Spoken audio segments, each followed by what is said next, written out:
Thank you for joining Wars of the Roses as we continue with part 12, the exploration of Jerusalem, of The Origin of Freemasonry and Knights Templar by John R. Bennett. The exploration of Jerusalem.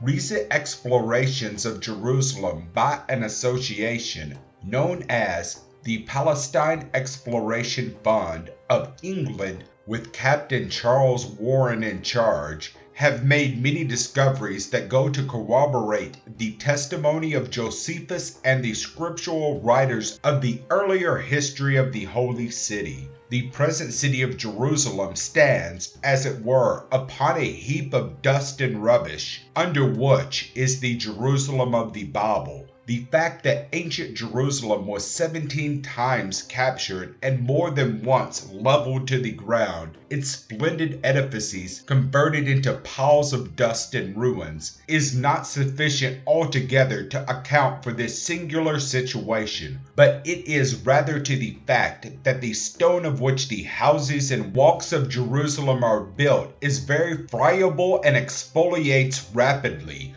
So rapidly that a few centuries are sufficient to reduce a square block to a shapeless mass. This, of course, produces pulverized earth, the earth which has buried 50, 75, and even 100 feet deep.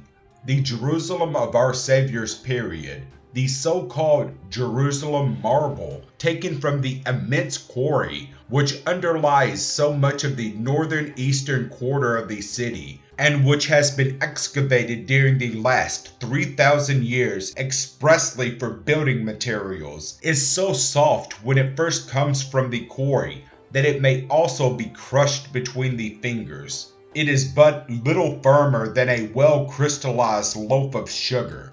True, it hardens upon exposure and in time becomes a fair material for building purposes. But if anyone is surprised to find the city of Jerusalem standing upon a pile of disintegrated limestone 50 feet thick, as it surely does, he has only to explore that enormous quarry a quarter of a mile deep to discover where the rubbish originally came from.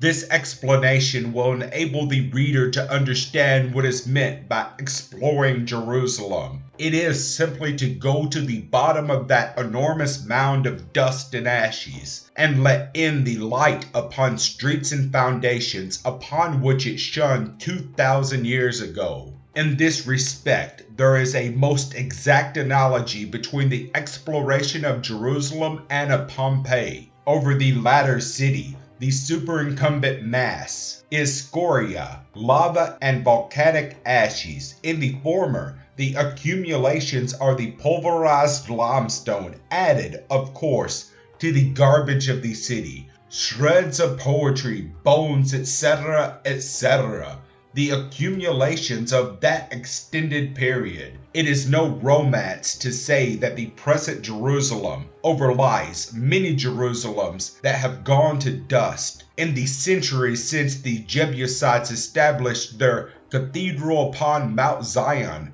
before the time of Abraham, and that the explorer's spade must pass the graves of cities one by one to find the remnants which he seeks. These remarks are likewise applicable to the old sites of Tyre, Sidon, Gebel, etc. Thank you for watching, and please don't forget to share, like, subscribe, and comment. And if you can, please consider donating to Wars of the Roses. Links to PayPal and Patreon are in the description. Thank you so very much.